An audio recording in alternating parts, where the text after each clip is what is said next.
Oi, meu nome é Wallace. Hoje a gente vai falar um pouquinho de cálculo na cinemática, né, no movimento unidimensional.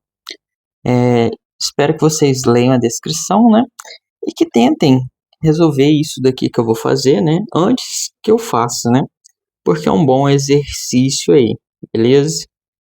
Pretendo falar um pouco sobre queda livre também, para a gente poder terminar aí, né, essa explicação do capítulo 2 e a gente ir, né, para a resolução de exercícios, né? Estou usando aqui como referência o livro do Young and Friedman, 14ª edição, e o livro do Moisés, né, 5ª edição.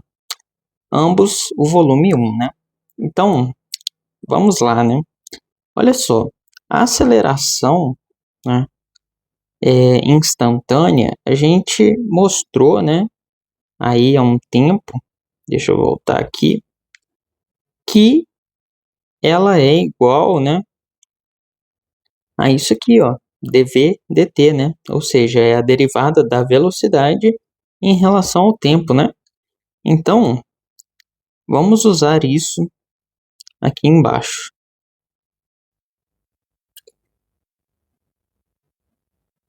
dv dt. Se você quiser, você pode usar como vetor, né? Mas como a gente está calculando de forma unidimensional, é desnecessário, né? E aí o seguinte, matematicamente isso daqui não é muito correto fazer não, mas fisicamente a gente faz, né? Que é, por exemplo, pegar essa equação aqui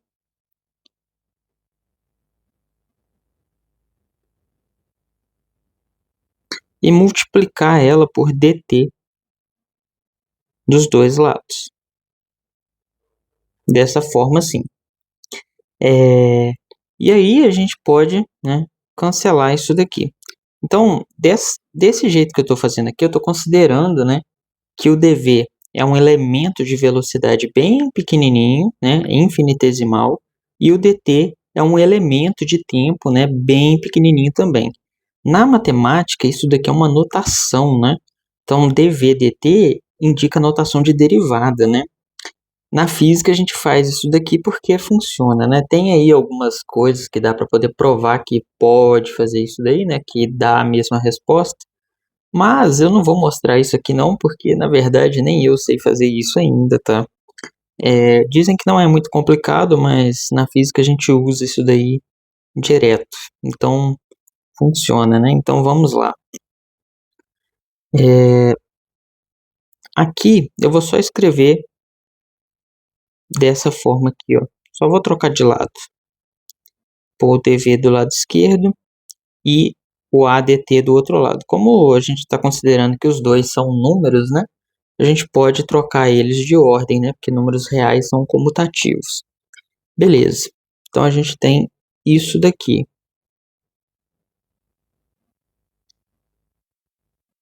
E aí o seguinte. Suponha que você tem lá a velocidade, a aceleração como sendo uma função do tempo. Você tem isso daí, certo? Se a gente quiser, né, encontrar a velocidade a partir disso daqui, o que a gente pode fazer aqui é integrar, né?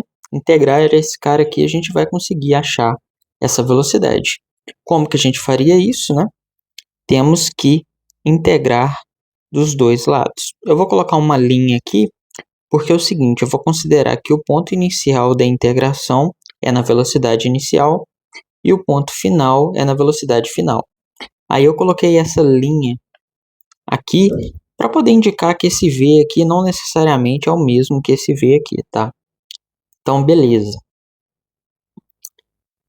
Desse lado esquerdo fica desse jeito e do lado direito fica desse jeito aqui. Aqui eu vou colocar desse mesmo jeito, né? Vou colocar uma linha ali, porque aqui vai ser o tempo inicial e aqui o tempo final. Então, se a gente calcular essas integrais, nós vamos obter a velocidade, beleza? Em função do tempo, tá? E aí, essa aceleração, ela pode depender do tempo. caso a aceleração seja variável. Mas, no caso que nós estávamos resolvendo, né, que vai aparecer muito para a gente nos exercícios, a aceleração vai ser constante. E aí, a aceleração sendo constante, facilita muito esses cálculos, né? A gente pode considerar a aceleração constante. E aí, nesse caso, né, o que nós vamos obter é o seguinte, ó.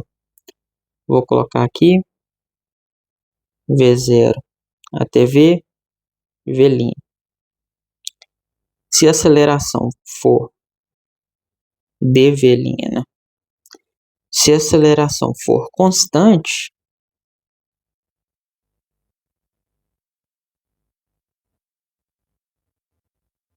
ela pode sair para fora da integral, né? Ela não depende do tempo e nós estamos integrando no tempo. Então, podemos escrever dessa forma aqui. E isso daí a gente consegue encontrar todas aquelas relações da cinemática, né? Simplesmente fazendo uma integração. Então, vou mostrar isso, né? Olha só, a integral de dV' é V', né? Por quê? Olha só, suponha que você tivesse que calcular a integral. Vou usar x aqui, tá? Pensa em cálculo agora. Derivada de x elevado a n dx. Não, é integral, né? Falei errado. Quando você vai integrar um polinômio, né? A integral é simplesmente x elevado a n mais 1 dividido por n mais 1. Aí tem uma constante aqui, né? Certo?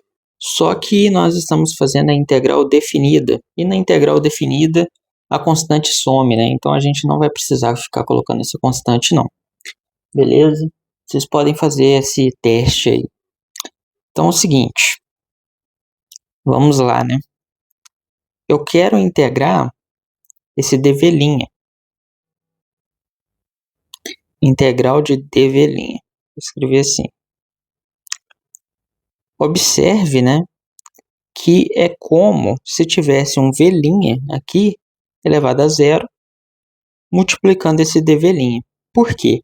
Porque qualquer coisa elevada a zero é 1, né? E 1 vezes dV' é dV'. Então, o que a gente tem no caso é isso daqui. E se você comparar isso com isso, você observa que o n aqui é igual a zero, né? Esse n. Então, o que vai ficar vai ser V' elevado a zero mais 1 dividido por 0 mais 1. E aí o que você obtém é o V'. Claro, desse jeito que eu fiz aqui, teria que colocar uma constante, né? Mas não vai ter constante, né? Porque a gente está tratando de uma integral definida. Então, eu vou copiar isso para cá. E vamos continuar, né? Então, voltando, né? Nessa parte aqui, ó. Voltando nisso daqui. A integral de dV', então, é V'. E os limites de integração a gente coloca aqui nessa reta aqui, né? Vai ser V0 até V. Aí aqui, agora, né, vamos usar esse lado aqui, né? Nós temos T0 até T. dt'. Beleza. A integral de dt' vai ser a mesma ideia que a de dv', né? Você pode fazer o teste aí. Você vai ver que é t' de T0 até T. Beleza? Então, agora, aplicando os limites de integração, a gente vai ter V menos V0 A vezes T menos T0.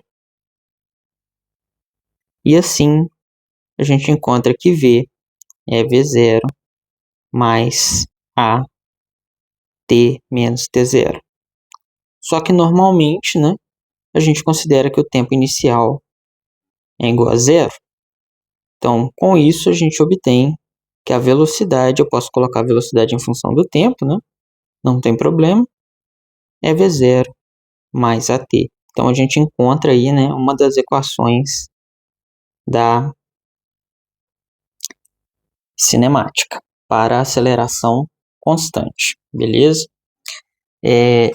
Observe, né, que se a aceleração não for constante, aí o A não pode sair da integral, como a gente fez aqui, né?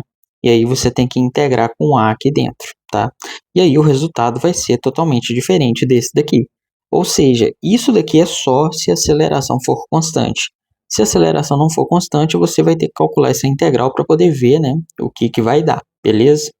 Por exemplo, você pode tentar resolver aí, finge que a aceleração é, na verdade, um A não, né?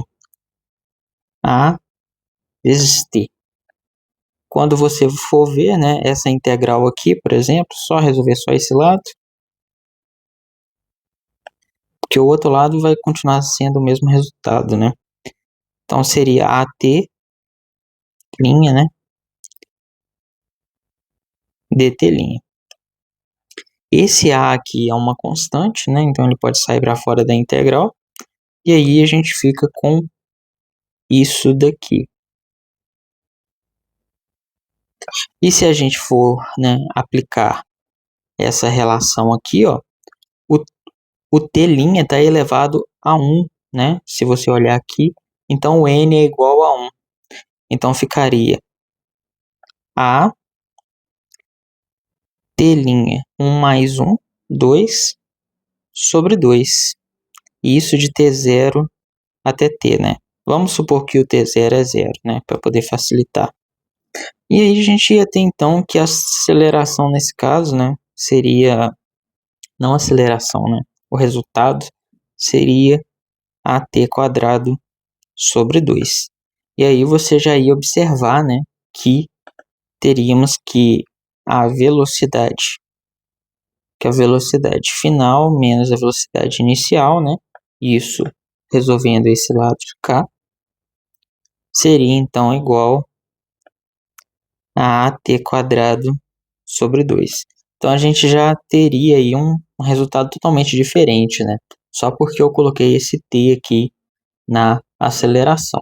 Então a gente observa aí, né, que depende muito da forma como a aceleração se comporta, beleza?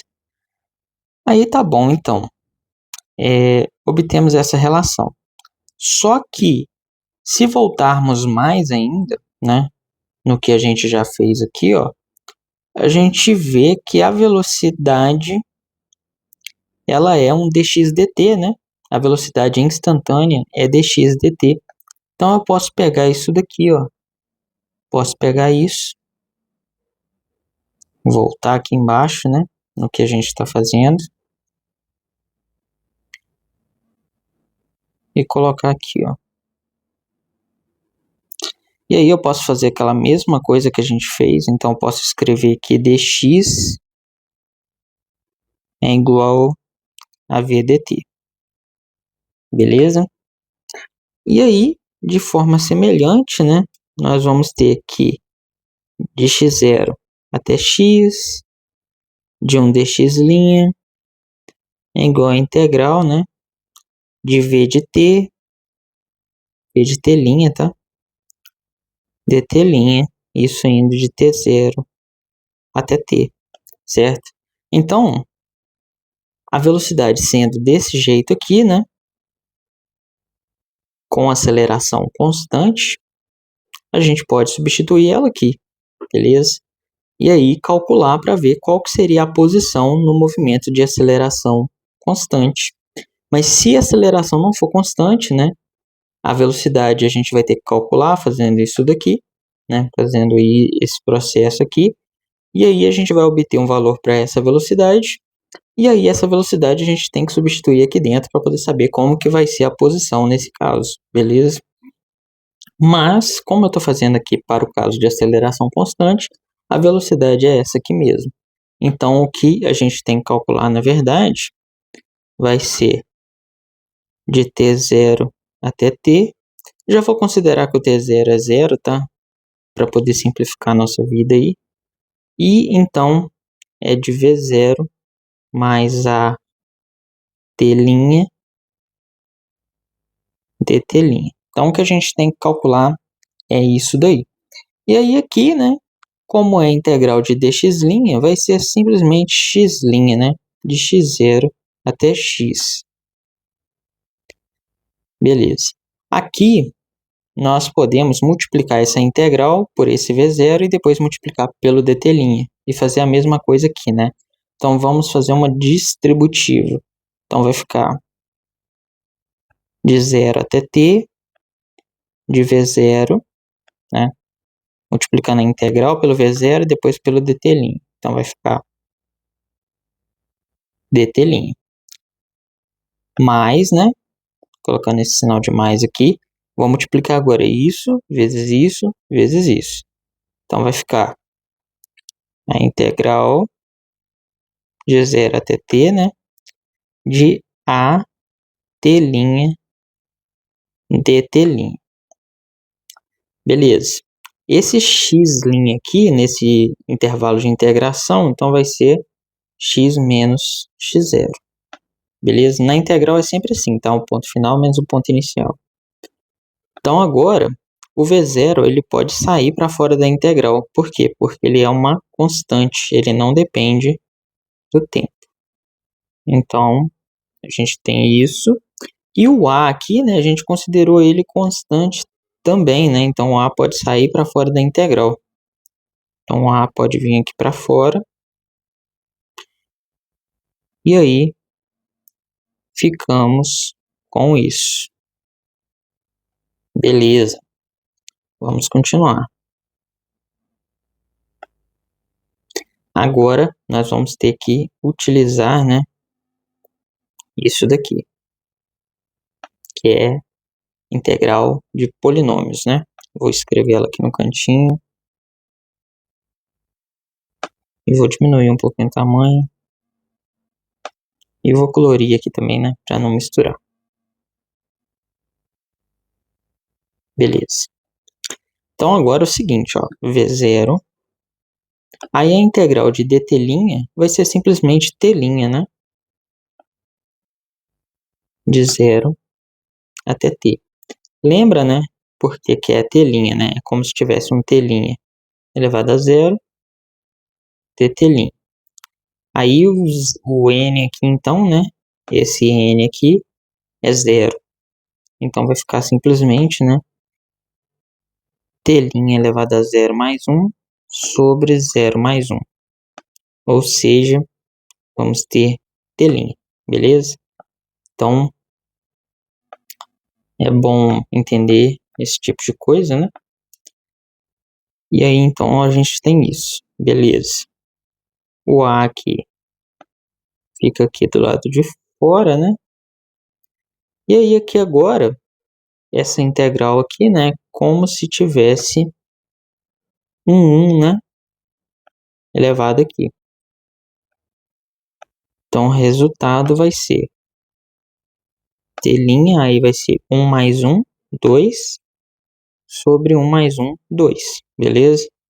Mais a constante, né, que não precisa colocar, porque ela desaparece na hora de substituir os limites de integração, né?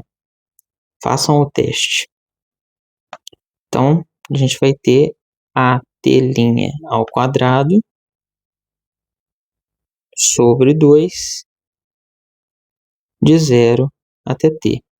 Aqui é t', né? T'. Beleza. Então, x menos x0 é igual a v0. Aí seria t menos 0, né? Mas não precisa, né? Só colocar só o t mesmo. Mas, vou colocar aqui como meio, tá? Que é dividido por 2 é a mesma coisa que multiplicar por meio. A t ao quadrado. Olha só quem que apareceu. x em função de t, né, é x0 mais v0t mais meio de at ao quadrado. Então, surge a outra relação aí, né, da cinemática.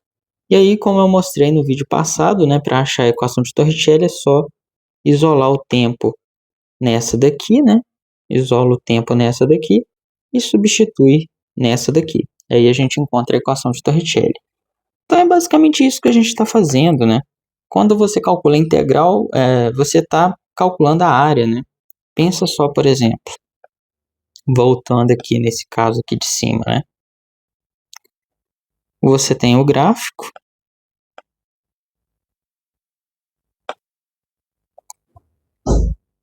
de A em função do tempo, né? Vou colocar a unidade aqui. A em função do tempo. Só que, no nosso caso aqui, a aceleração ela é constante. Se a aceleração é constante, né? A gente está calculando a área sobre esse gráfico, né? O que a gente faz quando estamos calculando a integral? Estamos indo de um tempo inicial, que eu considerei 0, até um tempo final, que eu considerei t. E aí a integral, né, o que ela faz é pegar o valor da aceleração nesse ponto, né, o valor da aceleração nesse ponto, e multiplicar pelo intervalo dt pequenininho. Né? Ela vai fazendo isso e somando todas essas contribuições. Então ela divide isso daqui em vários retângulozinhos bem pequenininhos, né? Praticamente de comprimento de tempo aqui 0, né? E vai somando cada um deles. Nesse caso, como a aceleração é constante, acaba não sendo muito claro, né? Muito fácil de observar o que está acontecendo de verdade, né? Mas suponha num caso desse daqui, por exemplo, ó. Fazendo um pouco mais rápido aqui. Suponha num caso assim, ó, a curva desse jeito. O que acontece é o quê? Que a integral divide isso daqui em vários triângulos, em vários retângulozinhos, né? Desse jeito. E aí, ela pega o valor da aceleração nesse ponto e multiplica por esse pedacinho aqui de tempo. Então, ela faz isso, pega a aceleração aqui, ó, nesse ponto e multiplica por esse pedacinho aqui do dt. E vai fazendo isso para cada um desses retângulozinhos. E depois soma todos eles, né? Então, você vai ter o quê? A área debaixo dessa curva. Aí, você observa aqui, ó, que sobram uns pedacinhos que eu não estou considerando, né, nessa soma. Só que, como o cálculo faz o dt, né, ir para zero, ou seja, ele fica muito pequenininho, quanto menor ele for, né, quanto menor a largura desse retângulo, mais a área da soma desses retângulos se aproxima, né, da área verdadeira aqui debaixo da curva, né? Vou até apagar isso daqui. Então, só uns exemplos aqui, né? Mas observe, ó, quanto mais fina, né, o retângulo, a largura dele, ó, menor a área que sobra, né, da curva real com os retângulozinhos. Olha só o tamanho desse, olha o tamanho desses aqui. Então, como a integral, né, faz o dt ir para zero, essa área que sobra aqui é praticamente zero, certo? Então, acaba que a soma que a integral faz acaba sendo exatamente a área abaixo da curva, né? Que nesse caso dá para a gente a velocidade, beleza? Então, é praticamente isso que está acontecendo aqui, beleza? Então, conseguimos aí, né, deduzir essas relações. E agora, vamos mudar de assunto, então, e vamos para a questão da queda livre. Nós temos, né, essas equações aqui para a cinemática com aceleração constante, né? E aqui eu coloquei um objeto, né, que vai cair, certo? Coloquei aqui, esse aqui é o chão, né? E aqui é os eixos, né, x e y, considerei o ponto zero como sendo o chão, beleza? Então, daqui para baixo seria valores negativos do eixo y, aqui para cima valores positivos do eixo y. Então, a gente vai ter só valores positivos, né, porque o ponto mais baixo é o chão, que é o zero. Então, agora é importante dizer que existe aceleração da gravidade. Provavelmente vocês já ouviram falar sobre isso, né? Que a aceleração da gravidade seria, né, o que faz os corpos caírem, né? E aí o seguinte, próximo da superfície da Terra, a aceleração da gravidade é de 9,8 metros por segundo ao quadrado. A aceleração da gravidade, ela não é constante, tá? Ela depende da distância até o centro da Terra. Só que, como a Terra é muito grande, né? Isso aqui seria só um pedaço da Terra. Vamos supor, um prédio é uma coisinha dessa altura aqui. Na verdade, até menor, né? Um prédio seria bem pequenininho, certo? Então, um objeto que cai aqui, ó, dessa altura, em relação ao centro da Terra, que não dá nem para desenhar aqui, suponho que o centro da Terra está aqui, por exemplo, né? Nesse ponto vermelho que eu fiz aqui, esse ponto vermelho, o que que é, né, a altura desse prédio em relação a esse ponto? E como a gente, nesses capítulos iniciais, iremos estudar só movimentos, né, que pertencem a essa altura aqui, aproximadamente, né, da altura de um prédio e tal, em relação ao centro da Terra, a altura praticamente não muda. Então, a aceleração da gravidade continua sendo a mesma, beleza? E aí uma coisa muito importante é o quê? Que para todos os corpos, nós vamos considerar que eles caem com a mesma aceleração.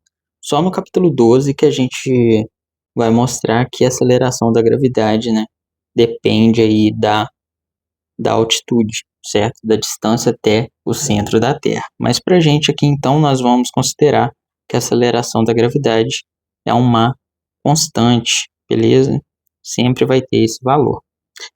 E, utilizando esse sistema de eixos aqui, né, ela seria um vetor que aponta para baixo, né, contrário a esse sistema de eixos, então negativo, e está no eixo Y, né, então J chapéu, beleza?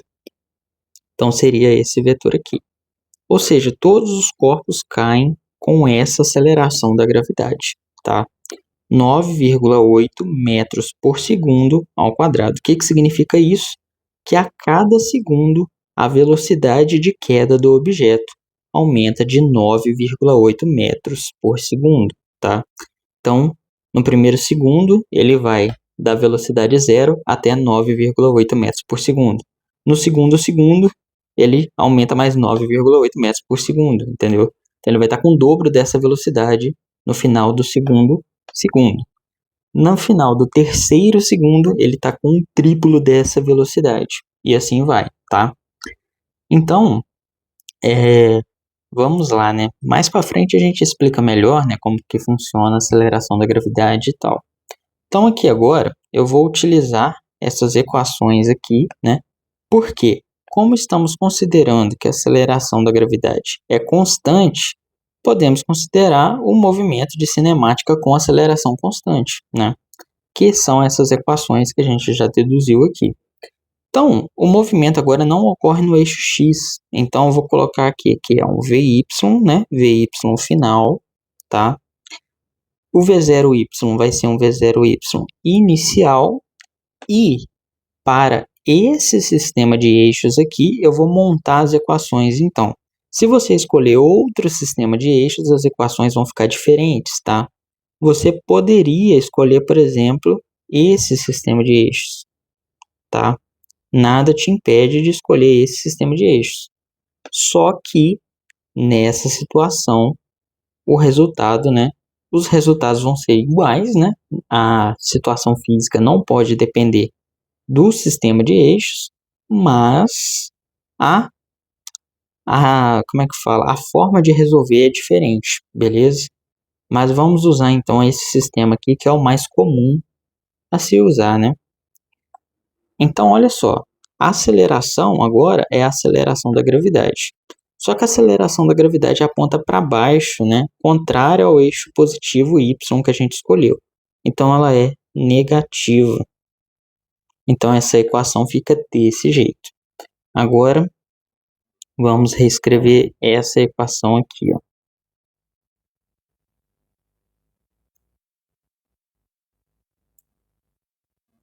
Estamos usando o eixo y, então vai ser y no lugar do x, y0.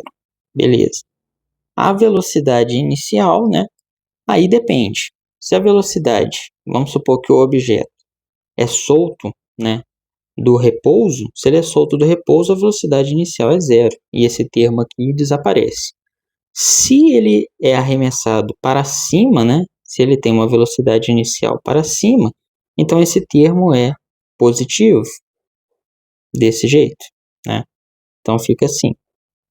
Aí no caso seria um V0y, né? Para cima. Mas se na verdade ele é arremessado para baixo, dessa forma, aí aqui seria negativo, tá? Isso porque o eixo y aponta para cima, tá? Tem que tomar cuidado com essas coisas aí. Mas por padrão, deixamos positivo, né?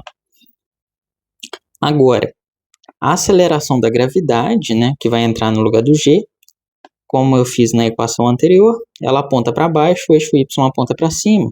Então, ela é negativa. Então, a equação fica desse jeito. Beleza?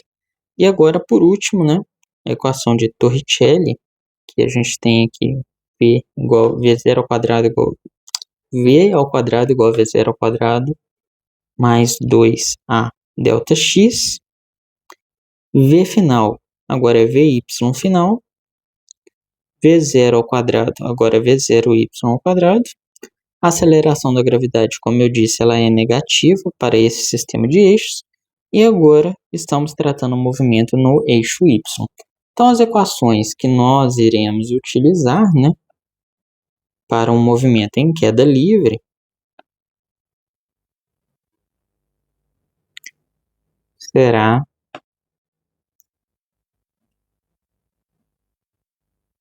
essas aqui, ó. E aí, eu quero só falar rapidinho que existe uma crença, né, de que as coisas, né, mais pesadas ou com a massa maior caem mais rápido, né? E isso até parece verdade porque, por exemplo, se você soltar uma folha de papel aberta e uma pedra, né, a folha de papel vai cair devagar e a pedra cai rápido, né? Só que você está desconsiderando a resistência do ar nesse caso, né? A resistência do ar, pela folha de papel ter uma maior área de contato, ela vai sofrer maior resistência do ar. E isso faz com que ela caia mais devagar, né? Do que a pedra, que vai sofrer bem menos resistência do ar, beleza? Tem vários vídeos sobre isso na internet, né? Tem um vídeo muito legal que uns cientistas, não sei se foram da NASA, mas eles fizeram um experimento de soltar penas e uma bola de boliche numa câmara com ar para poder mostrar que a bola de boliche cai mais rápido por causa da resistência do ar, né, que segura as penas. Mas depois eles tiram o ar de dentro dessa câmara, né? Ela fica praticamente no vácuo e aí eles observam que as penas caem na mesma velocidade que a bola de boliche. E também tem um experimento que os astronautas fizeram na Lua, né? Que eles soltam, acho que um martelo e não lembro se é uma pena, o que que era exatamente, que eles soltam e veem que os objetos caem com a mesma velocidade, né? Assim, a velocidade muda, né, a todo momento, porque existe aceleração, mas eles caem juntos, né? a velocidade deles mudam de forma igual. Isso porque, né, como estamos dizendo aqui, né, gente, a aceleração da gravidade é igual para todo mundo nessas circunstâncias, já que a gente está bem próximo da superfície da Terra. Então, a aceleração da gravidade é igual para todo mundo. Então, se a aceleração é igual e os objetos partem com a mesma velocidade inicial, não faz sentido eles caírem com velocidades diferentes, né? Você não vê a massa dos objetos entrando nas equações. Ou seja, o movimento não depende da massa dos objetos, beleza? A não ser que tenha resistência do ar, né? Aí as coisas mudam, né? Se houver resistência do ar, a geometria do objeto importa muito, né? Você pode fazer um experimento muito fácil na sua casa, que é o quê? Solta uma folha de papel com a pedra, né? É uma folha de papel aberta com uma pedra. Solta os dois. Você vai ver que a pedra chega no chão primeiro. Mas depois você amassa a folha de papel, tá? Amassa ela. Você vai observar, né? Faz uma bolinha com o papel e você solta o papel e a pedra da mesma altitude, né? Da mesma altura, com a mesma velocidade, pode ser do repouso, né? Você vai observar que a folha de papel chega junto com a pedra praticamente, né? Porque você fez os dois receberem praticamente a mesma resistência do ar. Então as duas vão chegar juntas. E você observa que a folha de papel não recebeu mais massa, continua sendo a mesma folha de papel que era quando estava aberta, beleza? Porque a aceleração da gravidade é a mesma, né? Então não depende da massa, tá? Espero que isso tenha ficado claro, né? Logo a gente vai resolver exercícios aí e vamos prosseguir. Então, obrigado aí e até a próxima.